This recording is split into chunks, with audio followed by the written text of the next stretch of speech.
All right, so we got her up on this block because we forgot to hit the record button, but we got that figured out now, and we already had adjusted her. So we're gonna do the mistake again. Come on, shut up. And nice, honey. All right, so when you're setting up and you go to bow, so the first step is a bow, okay? You step back and you bow in. If you have to bow this far down where it hurts your back, they're too low, okay? So you can see I'm going below 40 degrees to get underneath here to the abdomen. So that's not good. So you got to get her up higher, okay? So let's do that.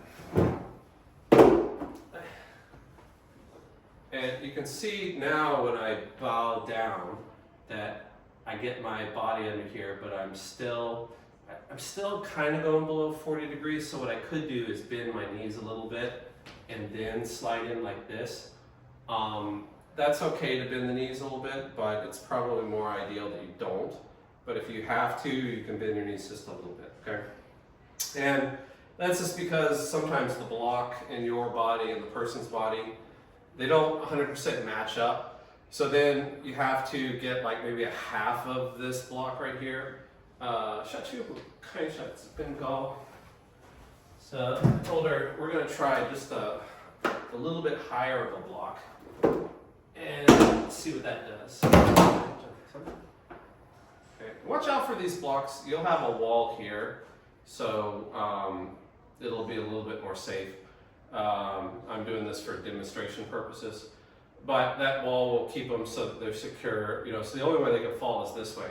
But you could have a problem with these blocks slipping, so you have to be careful, especially with older, unbalanced people. To get the hydraulic movement, you need these blocks because the setup is the most important thing. Of course, if you're just smashing into someone's spine with all these other techniques, it doesn't really matter, how you do it. You can bend your knees and squash into them and do all that. And you'll get your crack noises and you'll think you made a good correction, but it's not correction. So in order to get these corrections using hydraulic tissues only, this setup from the beginning is like crucial. Very, very important, okay? Give yourself a hug. Now this one, I'll have like a 45-degree angle. You see that? So that's a little bit easier on my body. And it's also easier on the patients as well because they don't feel you kind of fumbling into them, okay? And another thing I want you to notice is I'm not at all pushing here with my hand, okay? I'm just touching their elbows and I'm getting into position like this. And I'll have my hand like this, okay? Ginger. And also notice that my head can go back here or it can be here, okay? And what I'm trying to accomplish is basically my clavicle needs to get here on their abdomen. So this part of my body, okay? This part of my body here, this is going to be right on the tricep here, maybe a little bit lower, okay, or by these ribs, okay? Another thing, my hand is coming up in this direction. It's not like this. So if I come down like that and I try to do this, my head gets locked. I see practitioners do this all the time. I go, what are they doing? Because I always just instinctively went this way, but they would try and go from this way. So they have their head here and they go like this, and it's like their head and this person's their body, they're like locked together, and they're doing this thing. So you don't want to make that mistake. 你记得他们上次给你弄，就是他们的头就一直卡。So I gotta correct that, and people don't do it that way. And also, you need to avoid your clavicle here being like this in front of their elbow, okay? Because if you do that and 往前, and then you start to press in, you're gonna push this elbow into the bottom of their rib cage here. So the bottom of their rib cage is like right here, and that will cause a collapse in the rib cage right here. That's probably why a lot of people think that going down here and doing corrections is a bad idea. and I would agree with them. And that comes from the fact that they're still including the elbows and everything because they just have this old habit. You know, all these techniques, they're going like this and Wang Qian, and they're taking the person and they're extending them like this, you know, and then they're pushing like that to make a crack noise. And big deal, you know, I mean, that's just something you could do on a foam roller, you know, or she could do it on a foam roller, that's what I mean. And it's not at all correction, because when you get the vertebrae extending like this, and then your hand is right here on the spine, and then you're pushing pressure from the front through their chest, through their arms. Well, you got to do stuff to their shoulders that to a lot of people it's uncomfortable, you know, and these techniques don't want to admit that, and so sometimes they'll like take one arm out and they'll try and push on one arm. It's just ridiculous. It doesn't work, you know. In this technique, in hydrostructural, you're just utilizing the hydraulic tissues here, none of the chest. Okay, so that's actually a major difference. The problem is how to do that. You know, a lot of people get down here and they think, well, I'm low, and they push in and then they hit the rib cage and the person makes faces and they're not comfortable. And now you know why, because the bottom of the rib cage, in 90% more of the people that have a severe misalignment here in this part of their body. So when you go pushing on it, you're pushing on something that's already misaligned. So, and it hurts, and it causes symptoms, you know, and that's why. Now, if you get just the hydraulic tissues by getting this 45-degree angle, okay, and connecting like this, and then getting in your body like this, so that you're underneath their elbows, this part, the bottom one here. And also, you don't want to have them like this, because if you're pushing on this part of their arm with your body like this, it's not that it's incorrect, it's just uncomfortable for your face. And probably when you push into them, you're going to push on bony tissues. So you have periosteum, and you're putting pressure into it. They're going to sense that. They're going to pick up on that, and they're going to feel, you know, symptoms. And it's easier to squash the periosteum here because it's closer to bones than it is through the tricep, because this is all soft tissue. So the soft tissue here will make it so your body and your face like this, it doesn't hurt you, it doesn't hurt them. Not that it's going to cause a lot of damage doing the other way, but it's just uncomfortable. Okay. The more you can get the person to relax, the better these treatments are going to be overall. If they're not relaxing, you're probably not fixing stuff so well. Anyway, so going back to these older techniques, you know, they're always pushing like this, always pushing like this. Sometimes they'll push to the top of the chest like this. Sometimes they'll get down here and then they'll push up like that. And sometimes they'll have the person fall forward, Wang Qian. And then it's kind of dumb because they'll get to here and then they'll try and push and they just go back into extension anyway. So, it's just not doing the correct thing, okay? I'm just teaching you guys how to do the setup now. I'll critique that more in another video. But for the setup that I'm trying to teach you guys, step one is really important, which is that 45-degree angle. Now, you could start with your body close like this, and put your head right here, and then slide down like this, and then scoot your feet back. See how my feet are scooting back? And that's kind of a smooth way to get into this area.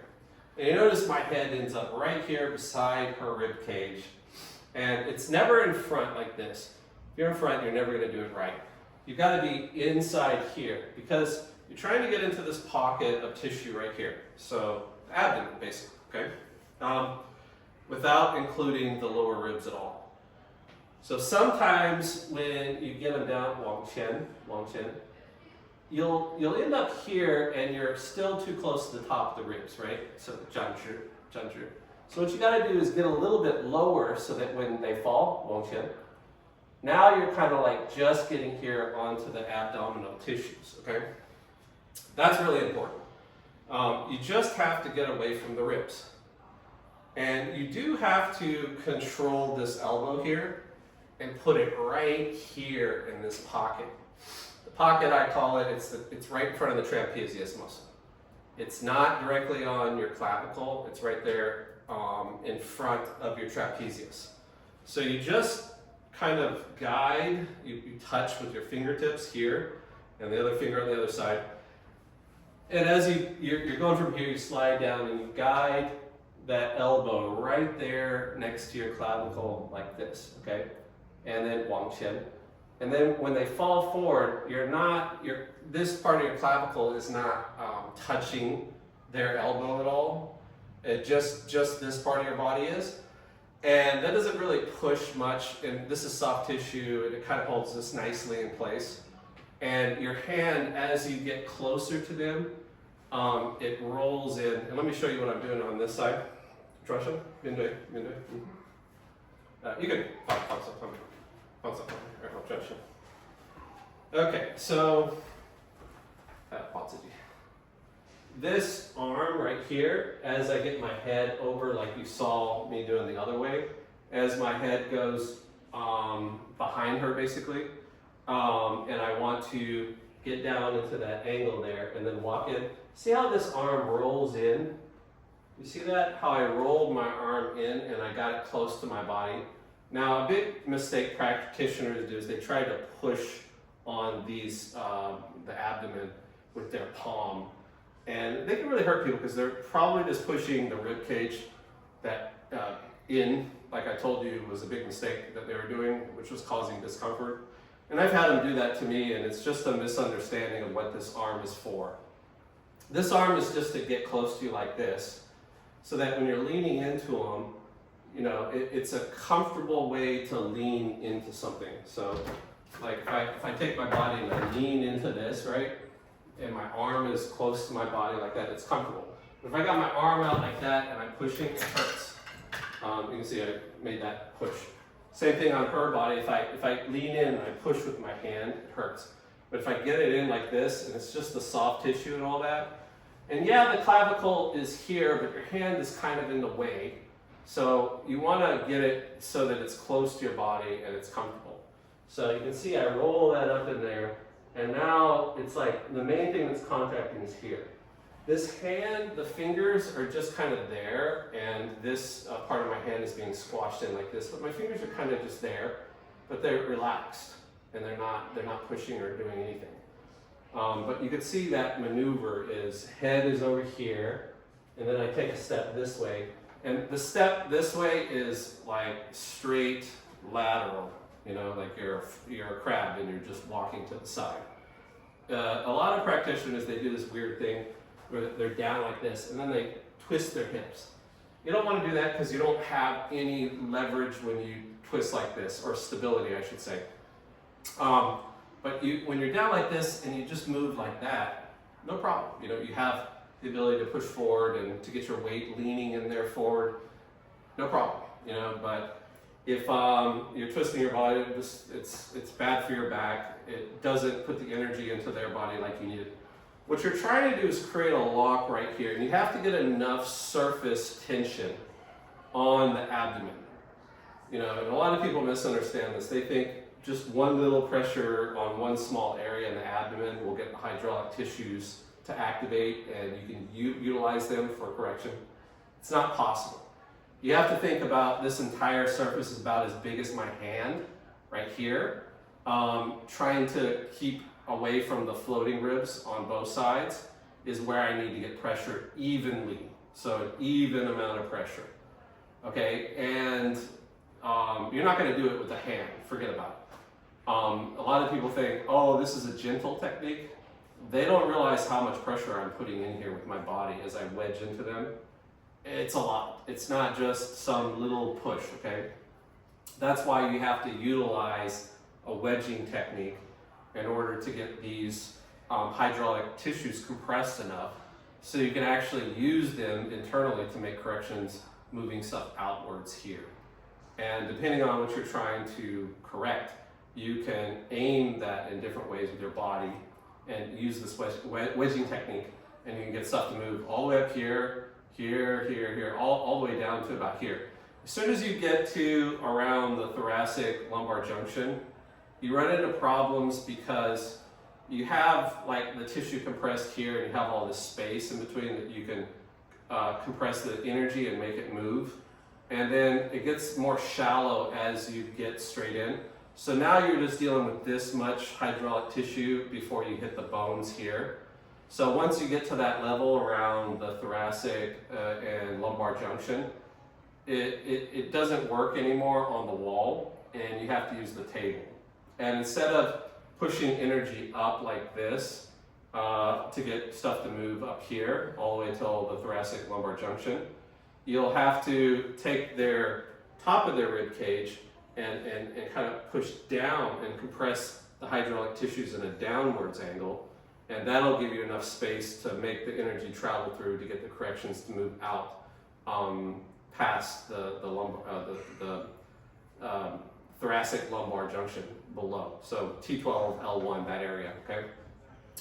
And sometimes I guess there are bodies that T12 you have to do it in that downward pressure to get it to move.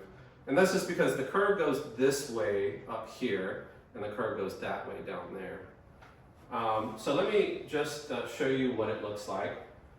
We could start here and slide down like that, and then take a step over. You see how I roll my body in like this?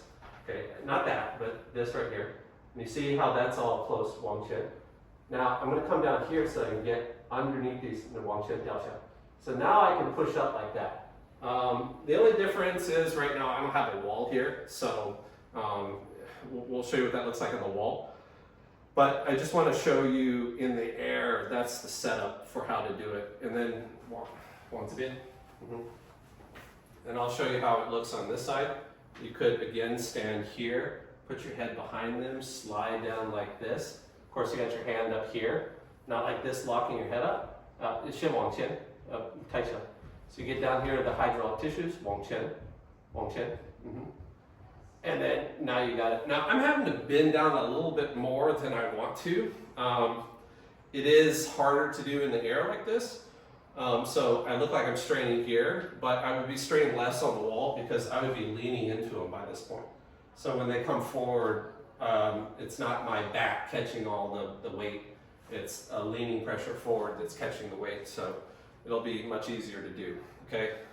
You get it right from the beginning, this setup right from the beginning, you're gonna do it much better in the end. So this first step is actually more important than the last step.